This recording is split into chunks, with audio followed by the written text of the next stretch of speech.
Okay. Hi. My name is Dan. Welcome to the channel. Um, so in a few videos recently, I have been talking about a project that I've been trying to get off the ground for myself. Didn't really give any details, only mentioned that it was comic book related. There's been a lot of videos recently about how comics are like a dying medium, and I kind of have to agree with what I've been hearing on Steve Donahue's channel and Michael K. Vaughan's channel about the possible non-future of floppy comic books. Um, I have never really been a superhero comic guy, mostly because is what they described as the Stan Lee virus, the continuity. I couldn't find a really good endpoint other than picking up a random comic and going from there, and it never really sat well with me. I read a lot more manga and other types of comics growing up, and like for those, you have like a beginning, a middle, and an end to every series. It wasn't something that is meant to continue for like 5 decades. So comics have always been sort of elusive for me. But now that it's dying, what better time for me to get in from the beginning and just seeing what I've been missing all these years. So it is my plan for the rest of the year, which we have about like what 44 more weeks or so, to read every Marvel superhero comic that has been put out in Epic collections from the 1960s. So I compiled kind of a list that I've found online that like sort of broke up the Marvel Epic collections on a year by year basis, and I think pretty much I have everything here, which puts me at about 43 volumes that I need to read. Um, and we have about 43 weeks left in the year, give or take. So I think it is doable.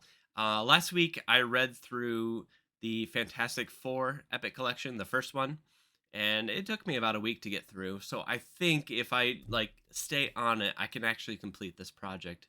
But it's something I always just wanted to do. I wanted to get context for these comics and like sort of see them from the ground floor. So right now, if I were to read everything, and it's not perfect. The Epic collections aren't really built that way. Um, so there may be some 70s slipping in. There might be some stuff at the tail end of the 60s that is omitted, but this is about as good as I could get. So we have 5 volumes of the Amazing Spider-Man Epic collections that I have to read. We have 2 volumes of Ant-Man slash Giant Man. We have 4 Avengers epic collections, 1 Black Widow epic collection, which really the stuff from the 60s is just really not much of that epic collection, but we're just going to read it through it anyway. 2 Captain America, and this is the revitalization of Captain America, not the old Golden Age stuff. 3 volumes of Daredevil, 2 volumes of Doctor Strange, and I believe the second volume just recently dropped, so we're good for the 60s for Doctor Strange. 5 volumes of the Fantastic Four. They were never really my favorite, but I'm starting to come around to them. 1 volume of Hawkeye, 3 volumes of Incredible Hulk, 3 volumes of Iron Man, 2 volumes of Namor the Submariner, and that one's a little weird because they haven't released the second epic collection, so we're just gonna have to read 1 and 3, and sort of hope that it's good enough. I don't really want to seek out like the individual issues of Submariner if I don't have to.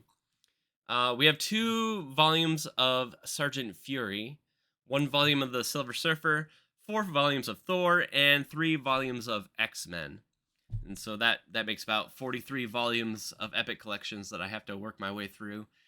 And again, I read through the Fantastic Four #1. Really enjoyed it actually. I never liked the Fantastic Four all that much in the past, and for whatever reason, their personalities didn't do it for me.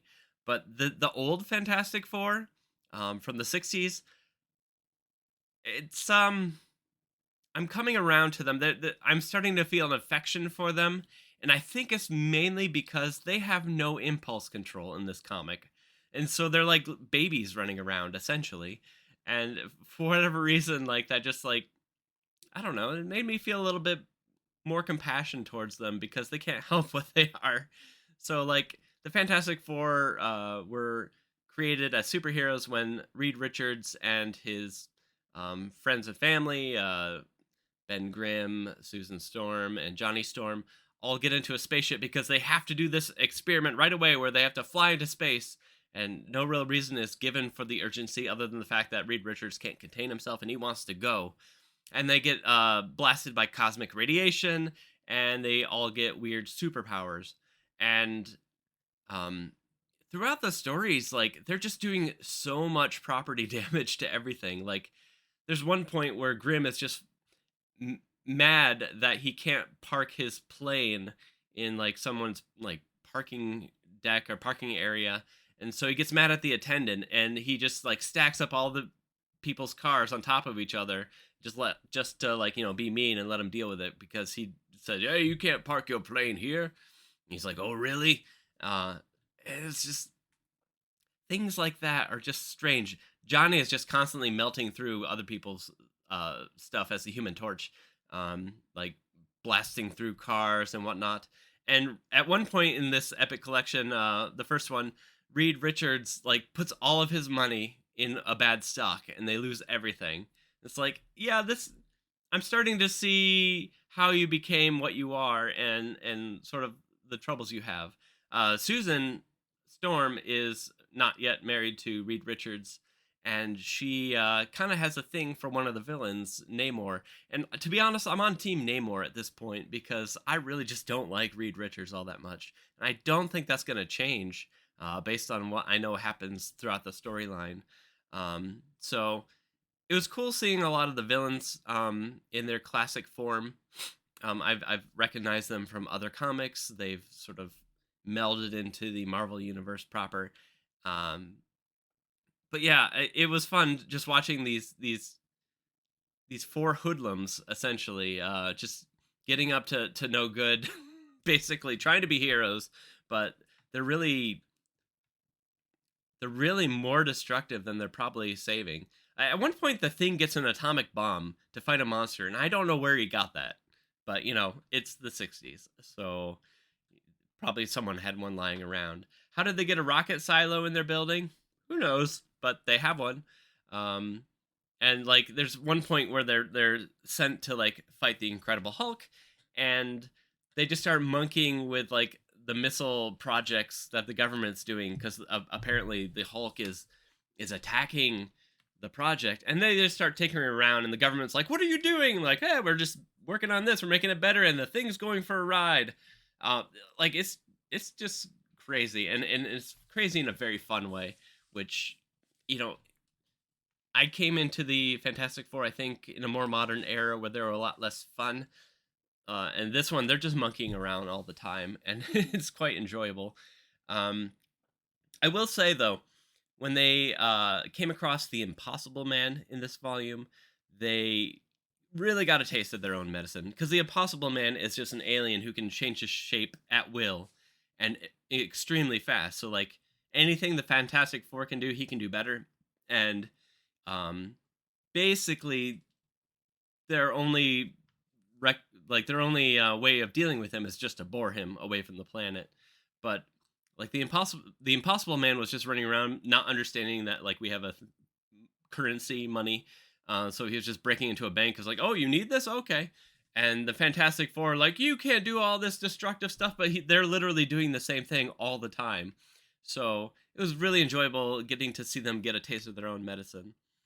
Hi, Editor Dan here, real quick. Something I forgot to mention was that Marvel Comics in this era was trying to integrate the superheroes into the modern day of the 60s.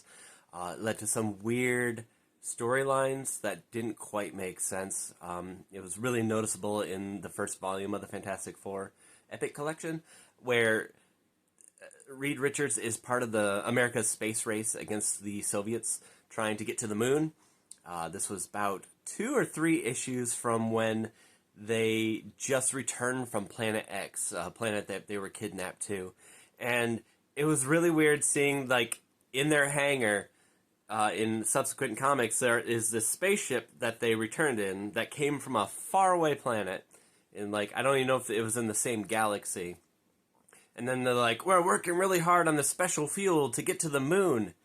It didn't make sense. Just take your spaceship and casually go to the moon. It was just one of those things that you just sort of hand wave away and enjoy the story anyway. But it was weird. It's like, why don't you just? Oh, never mind. Again, the Fantastic Four have no impulse control, so maybe they're like, no, I'm gonna do it my way and suffer more cosmic radiation to get to the moon and end up losing the space race to the Soviets because there was this Soviet character with a bunch of monkeys who got there first. But they were the first to return, so did they win or did they lose? I don't know. Anyway, thanks. But anyway, that's enough blathering about that particular volume. I did enjoy it, and right now I'm on to reading some Ant-Man.